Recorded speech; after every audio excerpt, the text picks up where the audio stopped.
kaibigan, maaari po kayo mag-ialisto sa pamamagitan ng pagpapadala ng inyong mga video na may kinalaman sa kaligtasan at seguridad.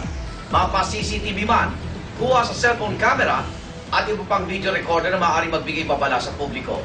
I-upload lang sa www.uscoop.tv at ilagay po na ito'y para sa aming programang Alisto. Hanggang sa susunod na Sabado, ako naman Arnold Clavio, hindi ka biktima, maging alisto!